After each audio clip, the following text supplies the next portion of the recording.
My name is Lucas. I'm 28, and until last month I thought my family dynamic was just a little off. Now I realize it was a powder keg waiting to blow, and I might have been the match. It all started at one of our usual Friday dinners, the kind where my parents insist everyone be present, no excuses. My older brother Ryan was already sitting at the table when I walked in, grinning like he'd just won the lottery. And in a way, he had. Mom and Dad had surprised him that morning with a down payment for his first condo. "You've earned it, son," Dad said proudly, retelling the story for the third time that night, as though Ryan had personally built the place brick by brick instead of just showing up to sign the papers. I sat quietly, swirling my fork through the mashed potatoes, feeling that familiar knot in my stomach. I'm not jealous of Ryan. At least, I try not to be, but I'd be lying if I said it didn't sting a little. I've worked since I was 17, paid for my own degree, and even helped Mom and Dad with their mortgage when things got rough a couple years ago. But that night, it felt like none of it mattered. Dinner was almost over when Dad put his fork down with a loud clink, like he was about to make a toast. Instead, he looked right at me and said the words that still ring in my ears. "You're not half the man your brother is." I don't know what snapped in me. Maybe it was the years of being compared, or maybe it was just that I was tired of swallowing my anger. But I pushed my chair back and said, calm as ever, "Then he can start paying your rent." The room went dead silent. Ryan's grin faltered. Mom turned pale and blinked like she hadn't heard me right. "Rent?" she whispered. "What rent?" My heart was pounding, but I just sat there, staring at them, letting the weight of what I'd just said settle over the table like a thick fog. No one said a word for what felt like an eternity, and I suddenly realized I'd just cracked open a secret I never intended to share. That was the night everything started to unravel. The silence after my comment was deafening. I could hear the clock ticking in the kitchen, the hum of the refrigerator, even the sound of Ryan clearing his throat awkwardly. I didn't back down. My words hung in the air like smoke. Dad was the first to speak, his voice hard and controlled. "Lucas," he said, "what exactly do you mean by that?" I shrugged, trying to look calm even though my hands were sweaty under the table. "Exactly what it sounds like," I said. "For the last 3 years, I've been covering part of the mortgage here." "Your mortgage?" Ryan frowned like I'd just spoken in another language. "Wait, what? Why would you do that?" Mom looked offended, like I had accused her of something. "We never asked you to," she said quickly. "We would never ask that of you." I almost laughed at that, because technically she was right. They hadn't asked, they'd begged. 3 years ago, Dad lost a major client at his contracting business, and I'd gotten a panic call late one night asking if I could spot them enough to cover the monthly payment so they didn't lose the house. At the time, I didn't hesitate. I was living frugally, saving up for my own place, but I told myself family comes first. Only it didn't stop at 1 month. Or 3. Before I knew it, I was sending them a fixed amount every month. They always promised to pay me back someday, but someday never came. It became expected, like clockwork. I opened my mouth to explain all of that, but Dad cut me off. "This is highly inappropriate," he said, his tone full of authority. "Whatever help you've given us in the past was appreciated, but throwing it in our faces now is uncalled for." That hit a nerve. I hadn't planned on confronting them tonight, but now that the truth was out, I wasn't going to let them sweep it under the rug. "I'm not throwing it in your face," I said quietly. "I'm pointing out that I've been helping keep this house afloat while Ryan gets rewarded for what exactly?" Ryan bristled. "Excuse me? I work for my condo, Lucas. I've been killing myself at my job for the past 2 years." I almost rolled my eyes. "Yeah, your job at Dad's company, where you get promoted every 6 months for showing up. Must be exhausting." "Enough," Dad barked, his hands slamming on the table. The sound made Mom jump. "You will not disrespect your brother at this table." Disrespect. That word always got thrown at me. I took a slow breath. "I'm not disrespecting him," I said. "I'm asking why my support is invisible. Why I'm treated like the backup plan while Ryan is the golden child."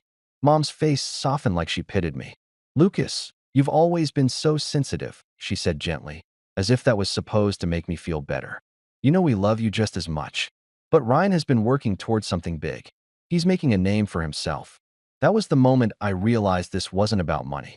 It was about perception. No matter what I did, no matter how much I gave, it would never measure up to Ryan's achievements because theirs were visible. Mine were quiet. The conversation fizzled out after that, but the tension in the room was so thick I could barely breathe. I excused myself early, saying I had work to finish at home, and left before dessert was served. Driving back to my apartment, I kept replaying the scene over and over in my head. My father's words, "You're not half the man your brother is," gnawed at me. Was that really how they saw me? As half. Over the next few weeks, the dynamic got worse. The next Friday dinner, Mom acted like nothing had happened, but I noticed she set Ryan at the head of the table where Dad usually sat, like he was some kind of heir apparent. Dad spent most of the meal talking about Ryan's upcoming promotion and how proud he was to see him taking the reins at the company. I stayed quiet that night, just observing. Every time I tried to contribute something to the conversation, Dad found a way to redirect it back to Ryan's achievements. One night, when Ryan casually mentioned he was thinking of buying a new car, a fully loaded SUV, Mom turned to me with that sweet butt-cutting tone she used when she wanted to make a point. "Lucas, maybe you can help him research good financing options. You're so good with numbers." I felt my jaw tighten. "Sure," I said flatly, "as long as he doesn't need me to make the payments too." The room went still for a moment, and Mom gave me a sharp look. "That was uncalled for," she said. But I didn't apologize. I was done apologizing for speaking the truth. Then came the final straw. One Saturday afternoon, Dad called me and asked if I could swing by the house. When I got there, I found him and Ryan in the living room, looking serious. Mom was sitting stiffly on the couch, her hands clasped. "What's going on?" I asked, my stomach sinking. Dad cleared his throat. "Your brother has a great opportunity right now," he said. "He's looking at expanding his condo into a 2-bedroom so he can rent out part of it. It's an investment." I crossed my arms. "And what does that have to do with me?" Mom gave me a hopeful smile. "We thought maybe you could help with the down payment," she said softly, as if she were asking me to water the plants while they were on vacation. I actually laughed. "You've got to be kidding me." Ryan shifted uncomfortably. "It's not charity, Lucas. You'd be helping both of us. I could even pay you back once I start renting it out." I stared at them, stunned. "You want me to fund your second property when I don't even own one myself?" Dad's expression hardened. "This is about family," he said. "You've been in a position to help before. You're single, you have no kids, and you make good money. It's time to step up again." Something in me snapped right then. I didn't yell, but my voice was cold enough to make Mom flinch. "I've been stepping up for 3 years. I've been paying part of your mortgage. I've been sacrificing my own goals so you don't lose this house. And now you want me to bankroll Ryan's real estate ventures." No one said anything. I turned toward the door. "I think we're done here," I said, my voice shaking, partly from anger, partly from relief. As I walked out, I could hear Mom calling after me, but I didn't stop. That night, sitting alone in my apartment, I stared at my bank statements. All the money I'd sent them over the years. All the savings I could have had by now. And for what? A pat on the head and a lecture about how I'd never measure up. For the first time, I started to wonder if I was done helping them entirely. And that was when the idea for my next move started to take shape. 3 days after that confrontation, I got a call from Mom early in the morning. Her voice was unusually cheerful, almost rehearsed, and that immediately put me on edge. "Lucas," she said, "can you stop by the house tonight? Your father and I want to have a family dinner. Ryan will be here too. It's important." I hesitated. Part of me wanted to say no, to protect my sanity and keep my distance, but a smaller part of me was curious. Maybe they wanted to apologize. Maybe, for once, they had realized how out of line they'd been. Against my better judgment, I agreed. When I pulled into the driveway that evening, the house looked the same as always, but there was a strange tension in the air, like the moments before a thunderstorm. I stepped inside and immediately noticed that Ryan was already there, lounging on the couch with a smug little smile. Mom greeted me with a hug that felt more like a peace offering than genuine warmth. Dinner was awkwardly quiet at first, until Dad cleared his throat and said, "Lucas, we've been thinking about what you said the other day, about the mortgage and about fairness." I sat up straighter, cautiously optimistic. Dad continued, "You've been very generous these past few years, and we do appreciate that. But we also need to think about the future, our future, and this house." The way he said "this house" made me freeze. "What about the house?" I asked. Mom exchanged a quick glance with Dad before speaking. "We've decided to add Ryan to the deed." It took me a second to process that. "Add Ryan to the deed?" I repeated slowly. "Yes," Dad said matter-of-factly. He's going to inherit the house one day anyway. But this way, he can start taking some responsibility for it now. He can build equity. I felt like the wind had been knocked out of me. So let me get this straight, I said, my voice dangerously calm. I've been helping you pay for this house for 3 years, and your solution is to make Ryan a co-owner? Mom looked uncomfortable, but Dad didn't flinch. Ryan is the one who's going to keep the family legacy alive. You've made it clear you want your own place someday. This is what makes sense. I stared at them in disbelief. You didn't even ask me, I said. We didn't need to, Dad replied. You said yourself you were just helping. Help is an ownership. That word, help, stung worse than I expected. I had sacrificed vacations, nights out, even the idea of buying a home of my own. Also, they could keep this house. And now they were cutting me out completely, as if I'd never contributed at all. I turned to Ryan, who was suddenly very interested in his plate of food. You knew about this, didn't you? He hesitated, then nodded. Dad told me last week. I didn't think it was a big deal. Not a big deal. I repeated, my voice rising. Ryan, this house wouldn't even still be here if I hadn't been covering part of the payments. You wouldn't have anything to inherit if it weren't for me. Ryan had the audacity to shrug. Look, Lucas, you chose to do that. Nobody forced you. If it bothers you that much, maybe you should stop paying. The casual way he said it, like my contributions were just some hobby I could drop, made my blood boil. I pushed my chair back and stood. You know what? Fine. Consider this my last payment. Dad's jaw tightened. Lucas. No, I interrupted. I'm done. If Ryan is going to be on the deed, then he can be the one to keep this place afloat. I'm not your safety net anymore. Mom looked panicked. Lucas, you can't just pull out now. We're still paying off the loan. That's not my problem anymore, I said. You wanted to make Ryan the man of the house? Congratulations. He can have the whole thing. I turned to leave, but Dad's voice stopped me cold. If you walk out that door, don't expect to come back when things go south. I froze, my hand on the doorknob. That was it. That was the moment everything inside me hardened. He wasn't just taking my contributions for granted. He was threatening me with exile if I didn't keep playing their game. Slowly, I turned back to face him. Things already went south, Dad, I said quietly. You just didn't notice until now. Then I walked out, slamming the door behind me. I drove aimlessly for over an hour, my thoughts racing. I wasn't just hurt, I was furious. I had trusted them, supported them, believed we were working together as a family. And in return, they had effectively cut me out of the picture and handed everything I had helped pay for to my brother. When I finally got back to my apartment, I pulled out a folder where I kept all my bank records and receipts. Every transfer I'd ever made to their account was right there, neatly documented. I stared at the numbers, the thousands of dollars that had gone to them, and felt a strange calm settle over me. They thought I was just going to slink away quietly. They thought they could rewrite history and pretend I never contributed. But they were wrong. This was no longer about fairness. It was about making sure they could never ignore me or my contributions again. And that was the moment I stopped being the peacekeeper in the family and started thinking like someone who had nothing left to lose. That night was the first time in years I didn't sleep at all. I lay on my couch staring at the ceiling, my mind replaying every conversation, every dinner, every moment I'd chosen to put my family's needs ahead of my own. It all seemed so painfully obvious now. The little comments, the way they praised Ryan for every small accomplishment but treated mine like background noise. How had I ignored it for so long? By morning, I felt hollow. Not angry, just emptied out. I skipped work that day and sat in silence with a mug of coffee that went cold on the table. Around noon, my phone buzzed with a message from Mom. Lucas, can we talk? This is a misunderstanding. Please don't make this harder than it has to be. I didn't reply. I wasn't ready. The next few days blurred together.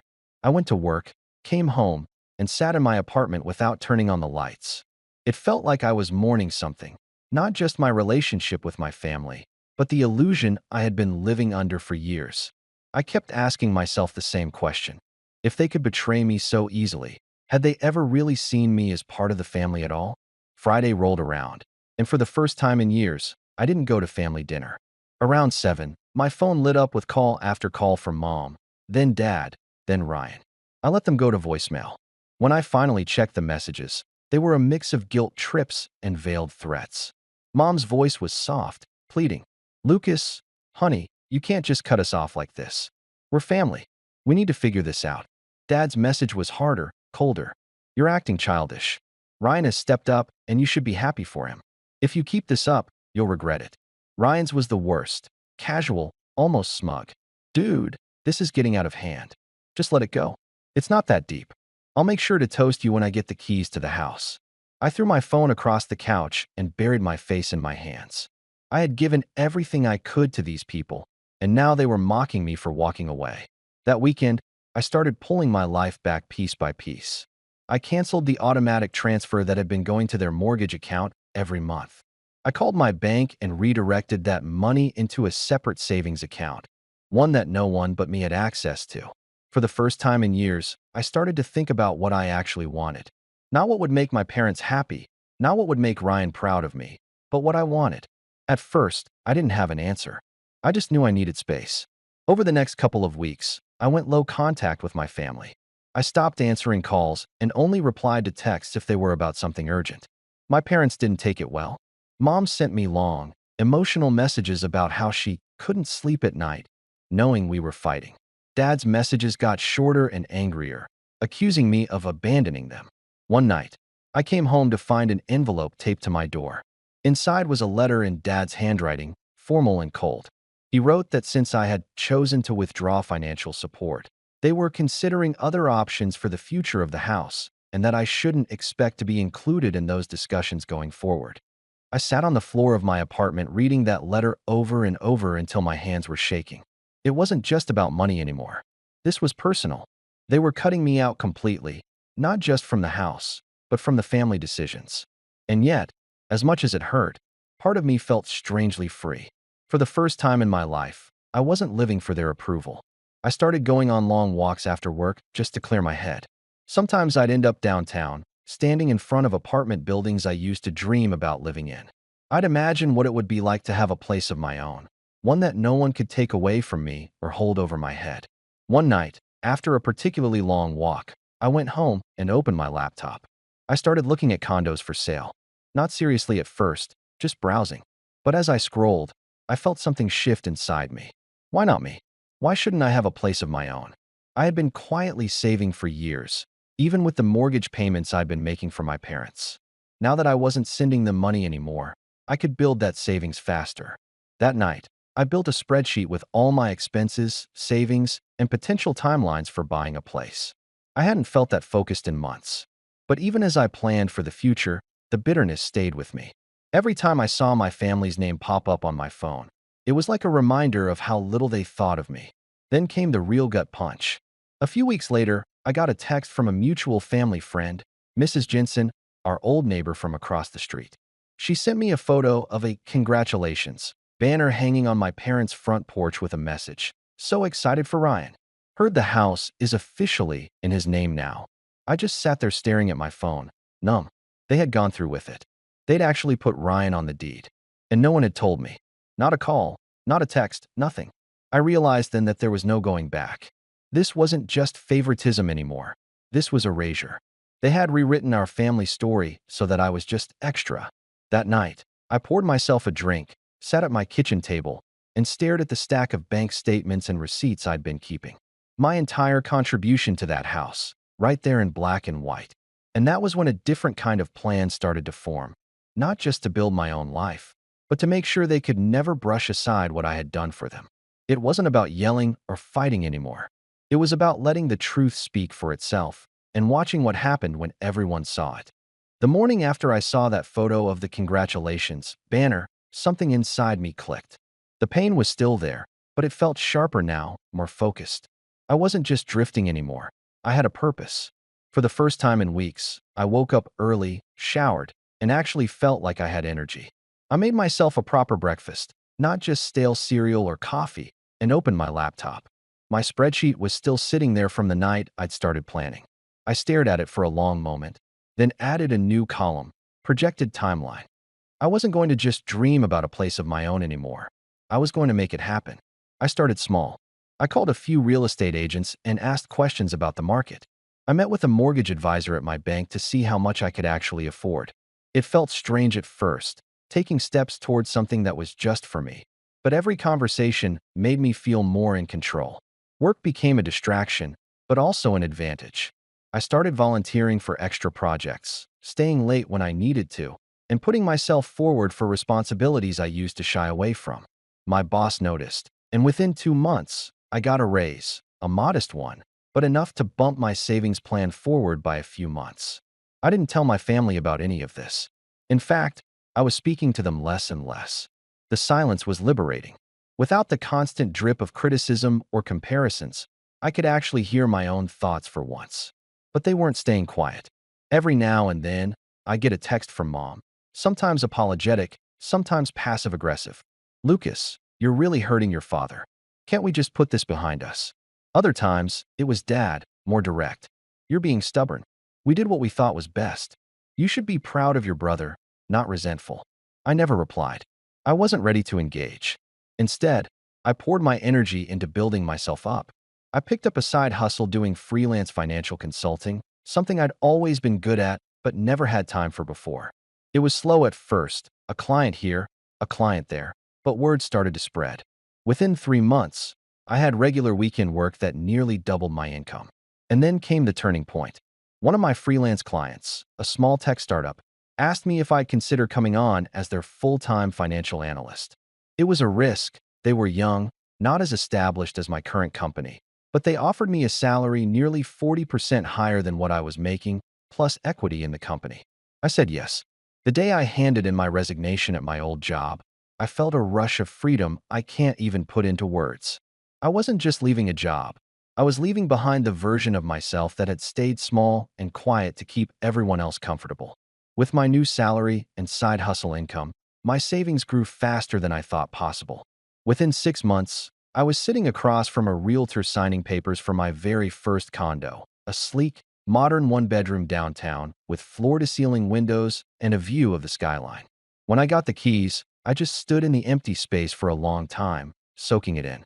No one had helped me get there. No one could claim ownership over it. This was mine, completely and entirely. I moved in on a Saturday and spent the whole weekend unpacking, hanging shelves, arranging furniture exactly how I wanted it. There was something deeply healing about setting up a space that no one else had a say in. Of course, my family eventually found out.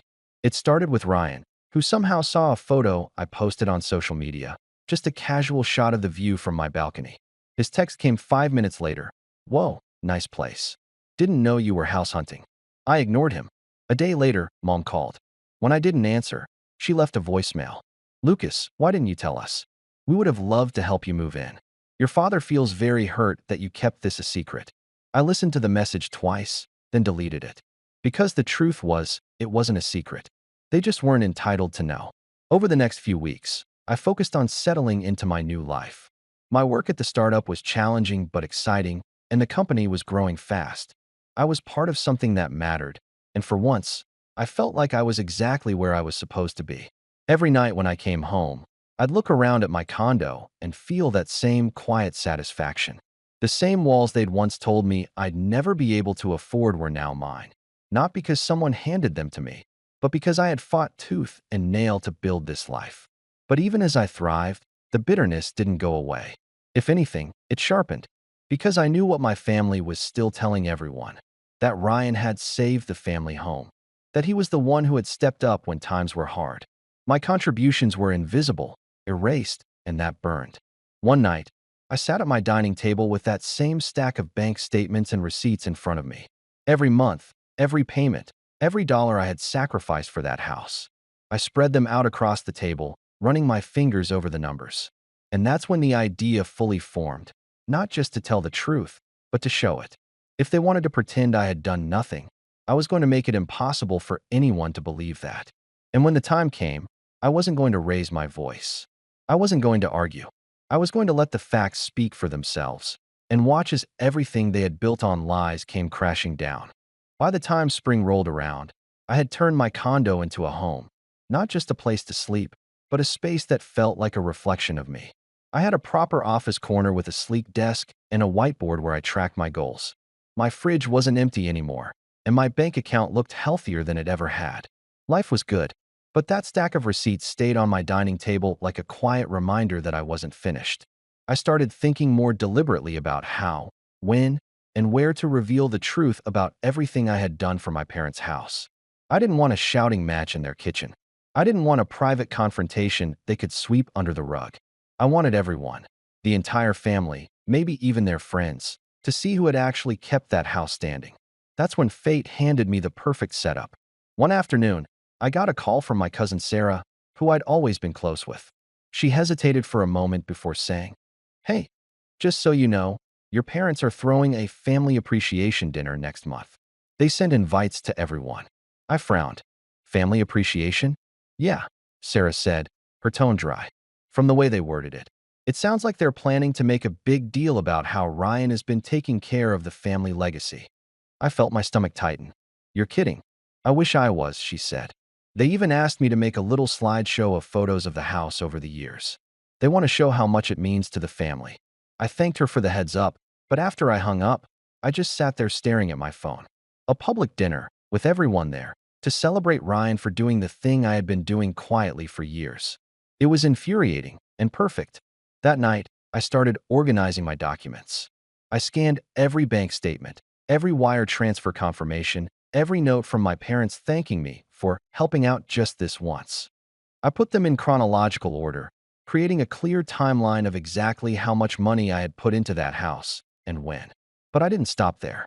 Through my work in finance, I had access to software that allowed me to build professional-level financial reports.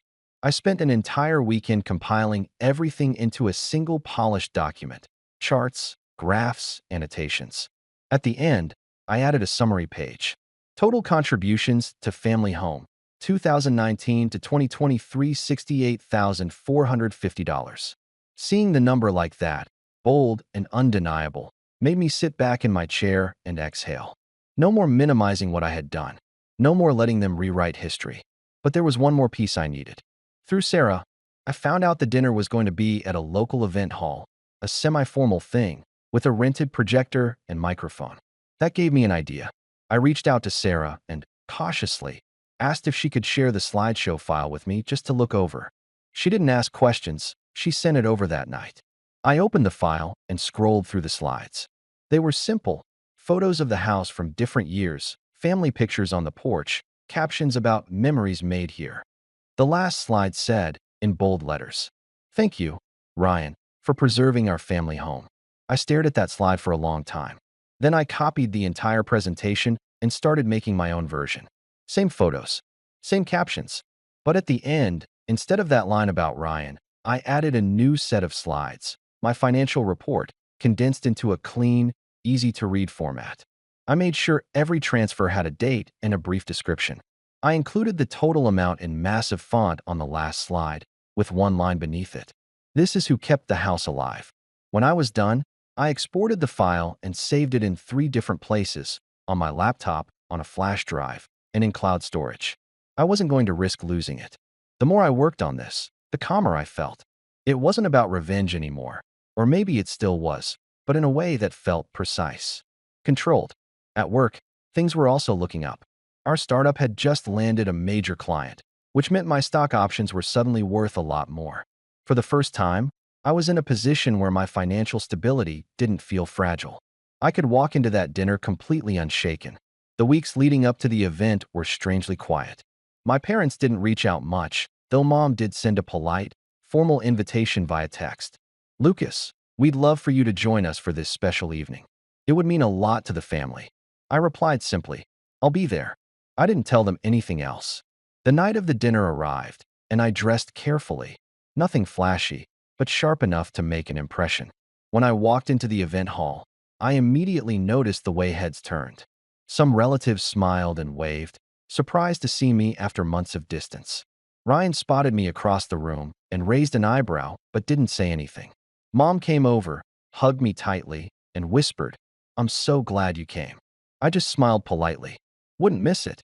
The evening started with small talk, food, and wine. The atmosphere was warm, celebratory. I stayed quiet, waiting. Finally, after dinner, Dad stood up and tapped the microphone. "Thank you all for coming tonight," he began.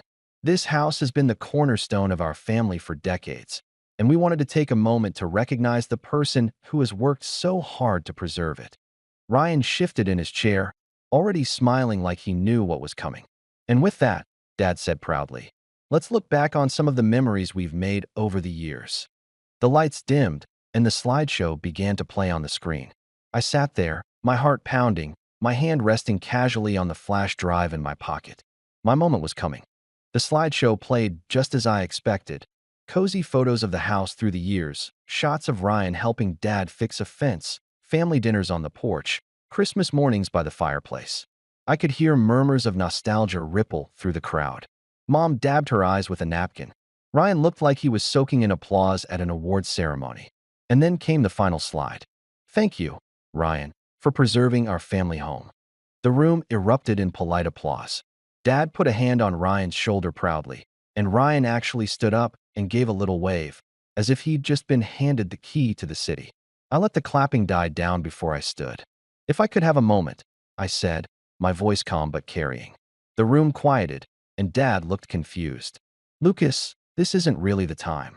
It'll just take a minute, I said. Since we're talking about preserving the house, I thought it might be a good time to share something important.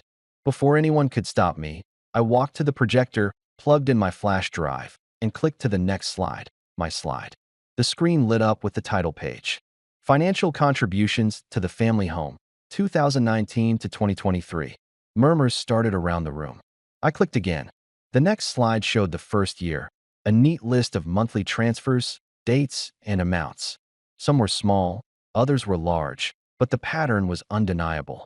Each one labeled, mortgage support. 3 years ago, I began, keeping my voice steady. Mom and Dad called me one night and said they were in danger of losing the house. I sent money to cover that month's payment. And then the next month. And the next. For 3 years, I contributed to keep this place standing. Click. Another year appeared on the screen. The numbers grew larger. This isn't to brag. I continued, scanning the room. I never told anyone because I thought we were all in this together. I thought we were a family. But when I found out that Ryan was added to the deed without so much as a conversation, I realized that history was about to be rewritten, and I wasn't going to let that happen. Click. The third year appeared, ending with a bold total. $68,450. The room went completely silent. No forks clinking, no whispers, just the sound of the projector fan humming. This, I said, pointing at the screen, is what really preserved the house.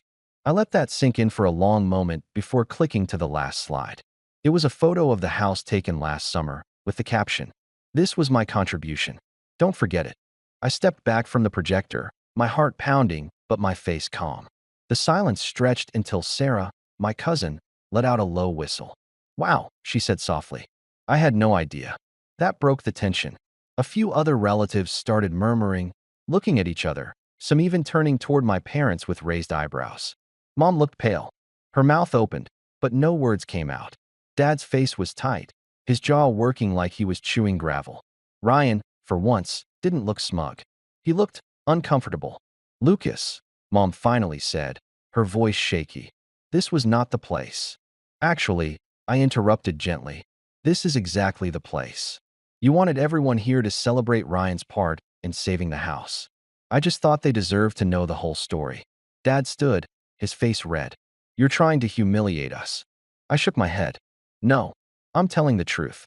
If the truth is humiliating, that's not on me." The room went quiet again. My aunt cleared her throat. "Well," she said carefully, "I think we can all agree Lucas deserves some recognition for what he's done." A few people nodded. Someone even started clapping quietly until Dad shot them a glare. I didn't wait for permission. I unplugged my flash drive, slipped it back in my pocket, and said, "That's all I wanted to say. Please, enjoy the rest of your evening." Then I sat back down, calm as ever, while the rest of the room buzzed with whispers. From that point on, the entire energy of the dinner shifted. Conversations were hushed, pointed. I caught more than one relative glancing at my parents with looks that ranged from shocked to disappointed. Mom barely touched her plate after that. Dad didn't say another word for the rest of the night. Ryan tried to joke it off once, muttering something about, "Well, guess you were the secret landlord all along," but no one laughed. I stayed until dessert was served, then stood and thanked everyone for coming before quietly heading out. Walking to my car, I felt lighter than I had in months. It wasn't joy, not exactly. It was clarity. I hadn't yelled. I hadn't begged. I hadn't tried to convince them of anything. I had simply laid out the truth and let everyone see it. And judging by the looks on my parents' faces as I left, the truth had landed harder than any argument ever could. But as I drove home, a new question formed in my mind, one that made me grip the wheel a little tighter. What would they do now that they had been exposed? The fallout started almost immediately. The next morning, my phone buzzed with a string of texts from Mom, long paragraphs that swung wildly between guilt, anger, and self-pity. Lucas, what you did last night was cruel. You blindsided us in front of everyone. 2 minutes later, another message, but maybe we deserved it. I didn't realize how much you'd been giving. I should have thanked you sooner. And then, almost as if she couldn't stop herself, but you could have come to us privately. Now everyone is talking about us. Your father hasn't slept all night. I didn't reply. I wasn't ready to get pulled back into their narrative. By noon, Dad called. I let it go to voicemail, then listened as he spoke, his tone clipped. You've embarrassed this family, Lucas. People are calling us, asking questions. You made it sound like we forced you to pay when you volunteered. That was your choice. He paused, and for the first time, I heard a crack in his voice. I don't know who you're trying to hurt, but you've hurt your mother deeply. If that was your goal, congratulations.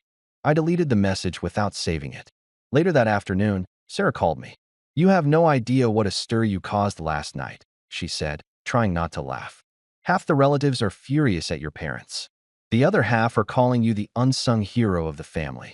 Aunt Linda said it was the first time she's ever seen your dad look speechless. I chuckled, a little surprised at how good that felt to hear. I didn't do it for them, I said. I just wanted the truth out. Well, Sarah said, you got it out. And now no one can pretend they don't know. That evening, I decided to check social media. My parents weren't heavy users, but some of my cousins had posted photos from the event. Under one of them, there was a comment thread that had clearly turned into a debate. Cousin Mike. Honestly, props to Lucas. If I had given that much, I'd want people to know too. Aunt Linda. Exactly. It's not about embarrassing anyone. It's about recognition. Family friend Karen. I didn't know Lucas was helping with the mortgage. That's incredible. The comments went on and on. Not one person criticized me for what I had done. For the next week, there was radio silence from my parents. Then, on Friday evening, I got a knock on my condo door. When I opened it, Dad was standing there, looking older than I'd ever seen him. Mom was behind him, her hands clasped together. Lucas, Dad said, his voice low. Can we come in? I stepped aside and let them in, keeping my face neutral. They didn't sit right away. Mom looked around the condo, taking in the clean, minimalist space. You've done well for yourself, she said quietly. Thanks, I said, still standing. Dad finally spoke. I owe you an apology, he said, each word slow and deliberate. I didn't realize how much resentment had built up. I thought we were all doing our part, but you did more than anyone, and I minimized it. That was wrong. Mom nodded quickly. We should have talked to you before adding Ryan to the deed. It wasn't fair. We assumed you didn't care about the house. I exhaled slowly, letting their words hang there for a moment before replying. It's not about the house, I said. It's about respect. I was there for you when things were hard, and you acted like it never happened. You made me feel invisible. Dad looked down at the floor. You're right, he admitted. We were wrong. I don't expect you to forgive us right away, but I wanted you to hear it from me. We know what you did for us, and we won't forget it. Mom took a step closer. Your father and I talked. We want to add you to the deed too. It's the least we can do. I shook my head. I don't want it, I said simply. They both looked surprised. I have my own place now. My own life. That house was my responsibility for a long time, but it's not anymore. You can keep it, give it to Ryan, do whatever you want with it. I'm done tying myself to something that only brought me grief. Mom's eyes filled with tears. Lucas, I'm not saying this to hurt you. I interrupted gently. I'm saying it because I'm finally free, and I want to keep it that way. There was a long silence. Dad finally nodded once. If that's what you want, he said. It is. They stayed a few more minutes, awkwardly trying to make small talk, but the energy had shifted. When they finally left, Mom hugged me a little too long and whispered, I'm proud of you. For the first time in years, I actually believed her. When the door closed behind them, I stood there for a moment, staring out at the city skyline through my window. I hadn't just exposed the truth. I had forced them to see me, really see me, for the first time. And now, for the first time in my life, I wasn't living in the shadow of my family's approval. I was standing on my own, completely and unapologetically. And I knew, deep down, that they would never underestimate me again. Then I turned off the lights, sat on my balcony with a drink in hand, and let the quiet wash over me.